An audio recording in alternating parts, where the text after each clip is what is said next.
Hello बच्चों, कैसे हो आप लोग का स्वागत है। बहुत बच्चों का डाउट था और दिक्कत थी वो शेयर्स वाली जो बुक है उसमें जो कंपनी काउंटिंग जो है उसके थ्योरी में, क्योंकि बच्चों ने बीएसटी सही से पढ़ी थी, क्योंकि बीएसटी वाली थ्योरी है। तो बच्चों के कहने पे बहुत डिमांड पे मैं उनके लिए थ्योरी का एक कॉन्सेप्ट लेके आऊँ। तो ये दो या तीन लेक्चर के अंदर मैं पूरा आपको कंपनी का जो इश्यू ऑफ शेयर्स उसकी सारी इंपॉर्टेंट थ्योरीज आपको बता दूंगा।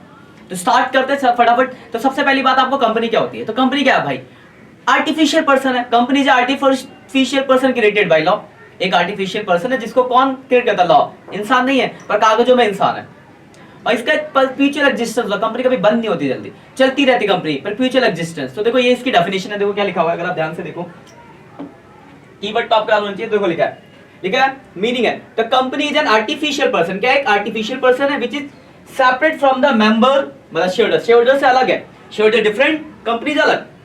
ये अपने 11th के बेसिक कॉन्सेप्ट पढ़ा कि owner and companies are two separate entity, accounting should be company owner company point of view, वही दैट इज, यहां पे वही बात की गई है। उसके बाद लिखा है देयरफॉर सॉल्वेंसी और death of member does not affect the company, that is the company continue even if the member become insolvent. मतलब क्या होता है कि शेयर होल्डर मर जाए, डेथ हो जाए, रिटायर हो जाए, उससे कंपनी पे कुछ फर्क नहीं पड़ता, कंपनी कंटिन्यू चलती रहती है। जैसे एडमिशन में क्या होता है, क्योंकि बंदा अगर रिटायर या डेथ हो जाए उससे पार्टनरशिप पे इफेक्ट पड़ता है, लेकिन कंपनी में ऐसा नहीं है। कंपनी में क्या है, तो डिफरेंट यही है, अभी क्वेश्चन आएगा पार्टनरशिप और कंपनी में डिफरेंस में, तो आप इसको जानेंगे भी, तो याद रखो। तो कंपनी में क्या होता है, कंपनी का शेयर होल्डर के आने या जाने से कंपनी पे कोई भी इफेक्ट नहीं पड़ता, कंपनी अपनी कंटिन्यू चलती रहती है। तो वही कॉल डेफिनेशन है, ठीक है। A company is an artificial person created by law having separate legal entity with perpetual succession and the common seal। Common seal का मतलब कि जब कंपनी बनती है ना, तो एक तब डिसाइड किया जाता है, क्योंकि कंपनी का रजिस्ट्रेशन ऐसे नहीं हो जाता जैसे क्या कहते हैं पार्टनरशिप में, क्या अपना बिजनेस स्टार्ट कर दिया। कंपनी का पूरा प्रोसीजर्स होता है, रजिस्ट्रार ऑफिस जाकर आपको रजिस्ट्रेशन कराना पड़ता है, उसका पूरा लीगल फॉर्मेलिटीज सब फुलफिल करना पड़ता है। तो वहां पे आपको एक बताना होता है किस चीज के लिए खोल रहे हो आप कंपनी, कॉमन सील, उसी चीज पे जो कॉमन सील है उसी पे काम करती है कंपनी आगे चल के। तो वही बात की गई है, दैट इज कंपनी। क्लियर है बात, कंपनी की मीनिंग। आगे बढ़ते हैं। तो देखो पहला दूसरा क्वेश्चन है कैरेक्टर स्केच, विशेषता है क्या कंपनी की। तो इनकॉर्पोरेशन है, इनकॉर्पोरेशन मतलब company is created through the companies act, procedure जिससे क्रिएट होता है एज अ कंपनी एक्ट 2013 से, और पहले के जो पुराने खुले वो पुराने एक्ट थे, पहले इसमें 1956 था, उसके बाद 2013 था, अभी रिवाइज होकर 2014 आ गया। तो क्या है, एक इनकॉर्पोरेशन है, इसका पूरा लीगल प्रोसीजर्स है, उसको फुलफिल करके कंपनी खोली जाती है, जिससे लिखा इनकॉर्पोरेशन, कंपनी इज इनकॉर्पोरेशन। दूसरा देखो लिखा है सेपरेट लीगल एंटिटी, मतलब अभी मैंने आपको अभी बताया था थोड़ी देर पहले जब मैं इसकी मीनिंग बता रहा था कि जो कंपनी है उसकी एक सेपरेट लीगल आइडेंटिटी है, वो शेयर होल्डर से अलग होता है, वही लिखा है सेपरेट लीगल एंटिटी, एक उनकी सेपरेट पहचान है। तो लिखा है it is an artificial person which is separate legal entity from its share holder. Clear point second. Third है आर्टिफिशियल पर्सन, आ गया ना मीनिंग के अंदर ही। आर्टिफिशियल क्यों है, क्योंकि कंपनी कोई इंसान थोड़ी है, मैं थोड़ी कंपनी हूं, संजीव कंपनी है क्या, नहीं, मैंने कंपनी खोली Sanjeev education Pvt limited, that is company, वो एक आर्टिफिशियल पर्सन है, संजीव अलग है, कंपनी अलग है। तो वो लिखा है ये एक आर्टिफिशियल पर्सन है क्रिएटेड बाय लॉ। अगला लिखा है परपेचुअल एग्जिस्टेंस, जैसे मैंने आपको बताया था कि किसी भी मेंबर मतलब शेयर होल्डर के मरने, जीने, रिटायरमेंट से कंपनी पे कोई भी इफेक्ट नहीं पड़ता, कंपनी अपना चलती ही रहती, कंटिन्यू चलती रहती है। तो इसकी एक परपेचुअल एग्जिस्टेंस है, कंपनी का बंद करने का एक लीगल प्रोसीजर्स है, उसके थ्रू ही आप कंपनी को बंद करा सकते हैं, किसी मेंबर के आने जाने से कंपनी पे कोई भी फर्क नहीं पड़ता है। आगे लिमिटेड लायबिलिटीज, देखो क्या होता है, जैसे एग्जांपल जनरल समझना, जैसे मैंने किसी कंपनी के शेयर खरीद, सपोज मैंने रिलायंस के शेयर खरीद लिए, 2000 का मान लो शेयर है, तो मेरा पैसा कितना डूबेगा भाई, तो 2000 ही डूबेगा, उससे ज्यादा नहीं डूब सकता। तो इसमें जो लायबिलिटीज होती है लिमिटेड लायबिलिटीज, शेयर होल्डर की जो लायबिलिटीज होती है क्या होती है, लिमिटेड होती है कंपनी वाले केस में। तो बट कुछ ऐसे प्रोसीजर्स है जहां पे अनलिमिटेड लायबिलिटीज पार्टनरशिप भी खुलती है, या फिर कंपनी लिमिटेड बाय गारंटी खुलती है, वो आगे की बात है। तो वो कंडीशन स्पेसिफिक बता रखी कि हाँ आपकी लायबिलिटीज लिमिटेड है भाई, तो अलग बात है। मतलब नॉर्मली जो कंपनीज में जो लायबिलिटीज होती है वो क्या होती है, लिमिटेड लायबिलिटीज होती है, शेयर होल्डर की जो लायबिलिटीज होती है क्या होती है, लिमिटेड होती है। तो वही बात यहाँ पर करी गई है, ठीक है। तो ये थ्योरी है, इसका स्क्रीनशॉट ले लो, आप इसको पढ़ोगे तो मैं आपको पढ़ा रहा हूँ, लेकिन आप पढ़ोगे तो याद होगा अच्छे से, तो मैंने कर दिया, आपको बोल दिया, स्क्रीनशॉट ले लो सेकंड पेज का। आगे बढ़ते हैं। तो ये आपका कैरेक्टर स्केच था, देखो आप देखो डिफरेंस आ गया ना, तो डिफरेंस जरा ध्यान से देखो, तो क्या डिफरेंस, पेन क्यों नहीं खुला, खुल गया। देखो डिफरेंस पहला है फॉर्मेशन, पार्टनरशिप और कंपनी में डिफरेंस है, तो स्क्रीनशॉट ले लो आराम से। फॉर्मेशन की अगर बात की तो पार्टनरशिप होता है वो पार्टनरशिप एक्ट 1932 के थ्रू होता है, इसमें आपको फॉर्मेलिटीज पूरी प्रॉपर फॉर्मेलिटीज करने की जरूरत है, पार्टनरशिप एग्रीमेंट बनाओ ना बनाओ चल जाता है यार काम सब। लेकिन कंपनीज का जो पूरी लीगल फॉर्मेलिटीज करने पर कंपनी 2013 अब 2014 आ गया रिवाइज, इससे पहले 1956 था। तो इसका पूरा रजिस्ट्रार ऑफिस में जाके एकदम प्रॉपर रजिस्ट्रेशन कराना पड़ता है as per the companies law, जो भी चल रहा है फिलहाल 2014 के हिसाब से। दूसरा है गवर्नमेंट एक्ट, इसके लिए जो है पार्टनरशिप एक्ट 1932 है, इसके लिए रिवाइज होकर 2014 आ गया। पहले 1956 था, 2013 था, अब 2014 हो गया। मेंबर्स, तो पार्टनरशिप में जो होता है मिनिमम 2 लोग होंगे तो पार्टनरशिप आपने पढ़ी है, और मैक्सिमम होते हैं 50। लेकिन कंपनी की बात की जाए तो 2 तरह की कंपनी होती है, 3 तरह की होती है वैसे तो। 1 पर्सन में सिंगल बंदा हो गया, प्राइवेट कंपनी में मिनिमम 2, मैक्सिमम 200, पब्लिक में मिनिमम 7, मैक्सिमम बताओ, बोलेगा सर कितने भी हो सकते हैं, बिल्कुल सही, नो लिमिट। ये थर्ड पॉइंट हो गया। लायबिलिटीज, तो पार्टनरशिप में जो पार्टनर की लायबिलिटीज होती है क्या होती है, बोलिए सर अनलिमिटेड लायबिलिटीज होती है, डूबेगा तो घर से लाना पड़ेगा। लेकिन शेयर होल्डर की जो लायबिलिटीज होती है कंपनी में वो लिमिटेड होती है, बट कुछ ऐसे स्पेसिफिक कंडीशन जहां पे अनलिमिटेड लायबिलिटीज खुला होता है, ऐसा लिखा होता है तब है, वरना नॉर्मली क्या है लिमिटेड लायबिलिटीज होती है कंपनी में शेयर होल्डर की, बट अनलिमिटेड भी हो सकती है। बट वो कब हो, ऐसे जनरल क्वेश्चन आया तो क्या आप लोग लिमिटेड लायबिलिटीज, अनलिमिटेड के लिए स्पेसिफिक होगा, लिखा होगा कि हाँ ये पार्टनर लिमिटेड लायबिलिटीज वाला है, अलग बात है। एग्रीमेंट में तो कुछ लिख दो करना ही पड़ता है फिर आपको। आगे प्रॉफिट डिस्ट्रीब्यूशन, तो as per the partnership deed जो होता है पार्टनरशिप में प्रॉफिट डिस्ट्रीब्यूशन होता है, बट अगर कंपनी की बात की जाए तो कंपनी के डायरेक्टर डिसीजन लेते हैं कि जो प्रॉफिट हुआ कंपनी को उसमें कितना प्रॉफिट बांटना, और एज ए डिविडेंड बांटते हैं वहां पे, as a dividend distribution, dividend decisions लेके डिविडेंड का डिस्ट्रीब्यूशन होता है। अगला एग्जिस्टेंस, तो देखो पार्टनरशिप का जो होता है रिटायरमेंट, डेथ, इन सब चीजों से बहुत इफेक्ट पड़ता है, कंपनी एग्जिस्टेंस खत्म हो जाती है, रिकंस्टिट्यूशन हो जाता है। लेकिन अगर बात की जाए कंपनी की तो कंपनी चलती ही रहती है, किसी बंदे के आने और जाने से कंपनी पे कोई फर्क नहीं पड़ता है। ऑडिट की बात की, आखिरी पॉइंट ढक गया, ये ऑडिट है। ऑडिट का बताओ चेक कराना, तो पार्टनरशिप में ऑडिट कराना कंपलसरी नहीं है, पर कंपनी का ऑडिट कंपलसरी आपको ऑडिट कराना पड़ेगा, चेक करा कर कराना पड़ेगा हर साल। आगे बढ़ते हैं, मैंडेटरी हो गया, मतलब इसमें कंपल्सरी मैंडेटरी नहीं इसमें है। अगले देखो कुछ और भी पॉइंट है, इतने पॉइंट बहुत है, पर आगे देखो मैनेजमेंट। तो पार्टनरशिप में क्या होता है कि operational transactions are managed by all partner or any of them for acting for all. मतलब क्या होता है, या तो सारे पार्टनर मिलकर अपना मैनेजमेंट कर दो, या फिर किसी एक पार्टनर को देखिए तुम सारा डिसीजन, तुम समझदार हो, हम लोग तो बस पैसा ही लगा सकते हैं, तो ये बात है। लेकिन कंपनी की अगर बात की तो कंपनी में डायरेक्टर अलग होते हैं, share holder is not director, तो डायरेक्टर मैनेज कंपनी को मैनेज करते हैं, शेयर होल्डर तो बस वोटिंग देके राइट देते हैं कि हाँ हाँ ये सही है ये गलत है, वोटिंग का राइट होता है। तो मैनेज, तो यहाँ पे कौन डायरेक्टर होते हैं जो इलेक्शन के द्वारा तय किए जाते हैं, शेयर होल्डर ही इलेक्ट करते हैं उनको, और वही क्या करते हैं कंपनी के डिसीजंस लेते हैं। अगला क्या है, ट्रांसफर ऑफ शेयर्स, तो पार्टनरशिप में आप शेयर ट्रांसफर नहीं कर सकते without concern of any all of the partner, लेकिन कंपनी में शेयर का ट्रांसफर बहुत ही आसान होता है, कोई भी जैसे मैंने अपने शेयर खरीदा मैं किसी को भेज सकता हूँ, तो यहाँ पे आराम से ट्रांसफर ऑफ शेयर हो सकता है। उसके बाद देखो क्या है, बस याद रखना कि नॉर्मल प्राइवेट कंपनी में शेयर का ट्रांसफर नहीं होता है, पब्लिक कंपनी हम जो खरीदते हैं वो पब्लिक कंपनी जो मतलब जिसको एसएबी ने वो दे दिया कि आप पब्लिक को शेयर इशू कर सकते हो, उन्हीं केस में। ठीक, अगला business, if all partner agree a partnership can carry out on any business, जब सब पार्टनर एग्री होंगे तभी कंपनी कैरी कर सकती है बिजनेस। इसमें क्या है, the business specific in the objection clause of the maturation of the association of the only business the company can carry on. मतलब क्या ऐसा आएगा, देखो आप सिंपल समझो, जब पार्टनरशिप होती है तो अगर सब पार्टनर में तो कोई भी बिजनेस, जैसे हमारे 3 जन पार्टनर दोस्त है, आज मोमोज लगाते हैं यार मोमोज तो चल जाए, चलो कल से गोलगप्पे बेचेंगे, गोलगप्पे का पार्टनरशिप कर देंगे, कोई दिक्कत नहीं है, पार्टनर आपस में एग्री होते। लेकिन इसमें क्या है, कंपनी के केस में तो जब उन्होंने अपना रजिस्टर्ड ऑफिस में रजिस्ट्रेशन कराया था, तो जो कॉमन सील तय की गई थी आर्टिकल ऑफ इश्यू और मेमोरेंडम ऑफ इश्यू में लिखा गया था, उन्हीं चीजों के ऊपर अपना काम कर सकते हैं, उन्हीं चीजों का बिजनेस वो कर सकते हैं, ऐसे नहीं कि कुछ भी कर दे। वाइंडिंग अप, तो पार्टनरशिप जब चाहे जैसे चाहे बंद किया जा सकता है, लेकिन कंपनी को बंद करने का एक पूरा लीगल प्रोसीजर होता है, जैसे कंपनी खोलते हैं वैसे कंपनी को बंद करने का वाइंडिंग अप का भी प्रोसीजर वो आपको फुलफिल करना पड़ेगा। तो ये सब कुछ आपके चीजें हैं, ये ध्यान रखना, ये क्वेश्चन बहुत इंपॉर्टेंट है, ये स्क्रीनशॉट ले लो इस पेज का भी। तो यहाँ तो लिखा इंसॉल्वेंसी के केस मतलब कोई पार्टनर इंसॉल्वेंट हो गया तो भी कंपनी बंद, पार्टनरशिप बंद हो जाती है, सारी बातें लिखी गई हैं। अगला देखो, अब कंपनी का मैं ये था आपको थ्योरी में पहले बता दिया था कंपनी का, तो लेकिन थोड़ी काम की बातें इसमें ध्यान रखना, बहुत इंपॉर्टेंट क्वेश्चन है, इंपॉर्टेंट कह सकते हो इसको। देखो कंपनी के काइंड 3 तरह की कंपनी, पहले होती है 1 पर्सन कंपनी, दूसरी होती है प्राइवेट कंपनी, अगले पेज पे आएगा पब्लिक कंपनी। 1 पर्सन कंपनी जो है वो सेक्शन 262 ऑफ है, ये याद रखना सेक्शन। अब देखो 1 पर्सन कंपनी के बारे में ध्यान रखना, जो काम की बात है। 1 पर्सन कंपनी का क्या मतलब है, जहां पर एक सिंगल बंदा अपनी कंपनी खोल सकता है।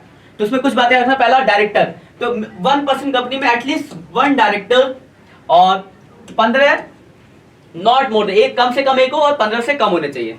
ये कम से कम एक डायरेक्टर होना चाहिए और नॉट मोर देन 15 से ज्यादा डायरेक्टर नहीं हो सकते। एक तो ये बात याद रखना। दूसरा ये तो क्या बस पब्लिक है, तो क्या as per the section 262 of the companies act 2013 one person company means a company which has only one person as member, it is governed by the rule 3 of the companies यानी corporation act 2014। Such company should be have at least 1 director. काम की बात है, पूछा जाता है कितने director होने चाहिए, मिनिमम 1 डायरेक्टर और ज्यादा से ज्यादा 15 से ज्यादा नहीं हो सकते। ठीक है। प्राइवेट कंपनी क्या होता है, तो प्राइवेट कंपनी 268 में है, इसमें क्या होता है कि मिनिमम 2 लोग होते हैं मेंबर और मैक्सिमम जो लिमिट है वो 200 है। याद रखना, मिनिमम 2 मैक्सिमम 200। याद देखो लिमिट ऑफ मेंबर क्या है, नॉट मोर देन 200 और मिनिमम तो दोगे। Restrictions of right to transfer shares, private company में आप शेयर को ट्रांसफर नहीं कर सकते। काम की बातें याद रखना, ये स्क्रीनशॉट लेना जो मैं अंडरलाइन कर रहा हूं। प्राइवेट कंपनी में आप क्या कर सकते हो, शेयर ट्रांसफर नहीं कर सकते, कम से कम 2 लोग मैक्सिमम 200 लोग। और देखो ये डायरेक्टर के बारे में लिखा हुआ है यहाँ पे कहीं, तो ये देखो पब्लिक को आप देखो लिखा prohibited any invitation of public to subscribe for any securities of the companies. आप पब्लिक को शेयर इशू नहीं कर सकते और मिनिमम 2 डायरेक्टर और नॉट मोर देन 15 डायरेक्टर। ये 3-4 बातें जो ध्यान रखनी है, यहीं से बीच में से एमसीक्यू पूछे जाते हैं, तो याद रखना इनको पढ़ लेना, स्क्रीनशॉट ले लो भाई साहब। मैंने बोल तो दिया, अंडरलाइन भी कर दिए, बट इन बातों को याद रखना। तो 1 पर्सन में मिनिमम 1 डायरेक्टर, मैक्सिमम 15 से कम। प्राइवेट पे मेंबर पूछ सकता है तो 2 कम से कम 2 लोग, ज्यादा से ज्यादा 200। पब्लिक को शेयर कर सकते हैं, शेयर ट्रांसफर प्रोहिबिटेड है, नहीं शेयर ट्रांसफर कर सकते। मिनिमम 2 डायरेक्टर, 15 से ज्यादा नहीं। अब आगे तीसरी और पब्लिक कंपनी। तो पब्लिक कंपनी में बताया था वो कंपनी जो प्राइवेट कंपनी नहीं है, हमारी फालतू बात लेके क्यों लिख दी मैंने, वही सीधा जो प्राइवेट नहीं वही तो पब्लिक है। और इसमें लिखा है paid up capital prescribe by the company, जो भी लिखा होगा उसके अंदर वो होगा। मिनिमम लिमिट क्या थी, मिनिमम 7 और मैक्सिमम की नो लिमिट। कम से कम 2 लोगों ने 7 लोगों से, मैक्सिमम की कोई लिमिट नहीं है। और डायरेक्टर की अगर मैं बात करूं, मेंबर ये कम से कम 7, मैक्सिमम की कोई लिमिट नहीं। डायरेक्टर मिनिमम 3 और मैक्सिमम 15 से ज्यादा नहीं। तो देखो मैक्सिमम का तो सब में सेम है, मिनिमम ध्यान रखना 1 पर्सन में 1, प्राइवेट में 2 और पब्लिक में 3, वैसे ध्यान रख लो। ये काम की बात है, को ध्यान रखना। ये तीसरा पेज की स्क्रीनशॉट ले लो आप। ये टाइप्स ऑफ कंपनीज हो गई। अब देखो आगे, मैंने कहा था आएगा आगे, तो वही आगे देखो। देखो limited liabilities company, unlimited liabilities company और कंपनी लिमिटेड बाय गारंटी। देखो लिमिटेड लायबिलिटी नॉर्मली जो कोई कभी कंपनी होती है उसमें शेयर होल्डर की जो लायबिलिटी होती है लिमिटेड होती है, जितना उसने शेयर किया था उतना ही लायबल टू पे। बट अगर अनलिमिटेड की बात की जाए तो उस केस में मेंबर जो मतलब शेयर होल्डर उसकी लायबिलिटीज क्या होगी, अनलिमिटेड होगी। और लिमिटेड बाय गारंटी तो कुछ एक कंडीशन है जहां पे एक स्पेसिफाई होती है कि एक शेयर होल्डर की जो मेंबर है उसकी इतनी लायबिलिटीज, इतनी गारंटी, इतने तक की लायबिलिटीज होगी। बस सीधा सा कॉन्सेप्ट है, ज्यादा दिमाग नहीं लगा, ऐसे याद रखो। और नॉर्मली कुछ ना बोला हो तो ये पहला वाला होता है। तो इसमें लिखा पढ़ देता हूं मैं। As per the section 222 of the company it is a company having the liabilities of the member limited by the memorandum to the amount of any unpaid or the share respectively held by them. मतलब इसमें लिखा होता है कि simple जितना उन्होंने share खरीदा उतनी उसकी लायबिलिटी लिमिटेड, डूबेगा तो जितने का शेयर उतना ही डूबेगा। लेकिन ये दूसरा है, इसे क्या सेक्शन 292 में है, इसमें लिखा है where the liabilities of the member is unlimited, liability unlimited होगी, therefore this is the event of winding up। सीधी बात है, जब कंपनी बंद होगी तभी तो पेमेंट की बात आएगी ना। नॉर्मली अगर कंपनी चल रही है तो आपसे क्यों पैसा मांगा जाएगा, तो कंपनी चल रही है, डूबेगी, बंद होने की सिचुएशन आई तब आएगी बात। अच्छा ये है अनलिमिटेड लायबिलिटी वाला मेंबर, पकड़ो लाओ भाई पैसा निकालो, तो वही लिखा है। तो वाइंडिंग अप के टाइम पे डेप्थ of the company shall be meet from private properties of the member. तो अगर वाइंडिंग अप होता है उस केस में उस मेंबर को पकड़ लेंगे, आओ आप हो अनलिमिटेड वाले, आ जाओ, देखो कंपनी का इतना पैसा डूब रहा है और इतना पैसा है नहीं, प्राइवेट प्रॉपर्टी से बेच के दो। और ऐसे ही थर्ड है गारंटी की एक लिमिट तक की गारंटी हुई है, 221 में है। इसमें देखो क्या लिखा है, having the liabilities of the member limited by the memorandum to such amount as the member may be respectfully undertake to contribute to the assets of the company in the event of winding up. मतलब winding up गलत लिखते हो, winding up है, winding up है, ठीक है, मतलब closing up. तो याद रखना जब कंपनी बंद होती है तो लिमिटेड बाय गारंटी हो तो उसको पकड़िए। देखो भाई साहब, आपने जब मेंबर बने तो आपने कहा था कि अगर बुरा टाइम आएगा तो मैं 1 लाख रुपया तक दे सकता हूं, और आज देखो कंपनी का बुरा टाइम हो गया, वाइंडिंग अप होने वाली है, अब एक काम करो 1 लाख रुपए ला के दो, तो प्राइवेट फंड से ला के देगा आपने। तो ये 3 तरह का है, समझ गए, जनरल क्वेश्चन, इसमें कोई ज्यादा दिमाग नहीं लगाना, याद रखना है बस आपको, ऐसे 3 सिचुएशंस होती है कंपनीज की। स्क्रीनशॉट लेना इसका भी, पढ़ने के लिए घर पे काम आएगा आपके। ठीक है, आगे बढ़ते हैं। ये आखिरी क्वेश्चन आज के लगते हैं क्योंकि ज्यादा फिर बहुत बड़ा हो जाएगा। तो आखिरी question, difference among one person private और पब्लिक। पहला क्या है, बेसिक्स। पहला क्या है, मेंबर। तो one person, one member, private 2 से 200, 7 से नो लिमिट। पहला पॉइंट क्लियर है। दूसरा, number of director, minimum 1, maximum 15, minimum 2, maximum 15, minimum 3, maximum 15। Clear है, याद पहले से पड़ेगा। Prospectus, it is not required to having, इसका कोई प्रोस्पेक्टस। देखो प्रोस्पेक्टस कब होता है, जब आप पब्लिक को, प्रोस्पेक्टस क्या, जिसमें बातें लिखी है कंपनी के बारे में, तो वो कब होगा, जब आप पब्लिक को शेयर ऑफर करोगे, तभी तो बिल्कुल देखो हमारा शेयर क्या था, ये लो हमारा प्रोस्पेक्टस पढ़ो, हमारे बारे में सब बातें लिखी है, हमारे ये डायरेक्टर थे, इतना हमने कमाया, ये हमारी जीवनी है, ऐसे ऐसे कमा के तला रहे। तो उसकी बात कब आएगी, जब पब्लिक को आप ऑफर करोगे। पब्लिक को ऑफर कौन करता है, पब्लिक कंपनी। तो प्रोस्पेक्टस भी ऐसे दिमाग में रखो, कहानी को दिमाग में घुसा दो, याद करोगे भूल जाओगे, स्टोरी बना के रखोगे, प्रैक्टिकल सोच के रखोगे तो याद रहेगा। जैसे मूवी आती है, देख के आते हो थिएटर में, 3 साल के पूछता है यार हाँ ऐसा ऐसा सीन था इसमें, तो याद रहता है। तो वैसे मूवी बना लो, थ्योरी को मूवी की तरह याद करो, कॉन्सेप्ट को दिमाग में घुसा के समझो, रटोगे तो भूल जाओगे। तो देखो, वन पर्सन कंपनी पब्लिक को शेयर ऑफर नहीं करती तो उनको प्रोस्पेक्टस नहीं चाहिए। प्राइवेट कंपनी भी पब्लिक को प्रोस्पेक्टेशन करती तो नहीं, नॉट रिक्वायर्ड, बस ये रिक्वायर्ड, पब्लिक कंपनी को प्रोस्पेक्टस चाहिए। क्लियर बात, सीधा सा है। आगे बढ़ते हैं, 4 पॉइंट हो गए इसके डिफरेंस।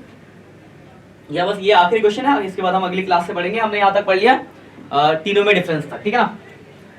आर्टिकल ऑफ एसोसिएशन की बात करें जाए तो इट रिक्वायर्ड स्पेशल आर्ट, इसके लिए एक स्पेशल रिक्वायर्ड होता है, इसके लिए भी स्पेशल होता है, लेकिन इसमें जरूरी नहीं है। अगर स्पेशल नहीं है तो table F of the company act में जो है वही कॉमन फॉलो कर सकती है।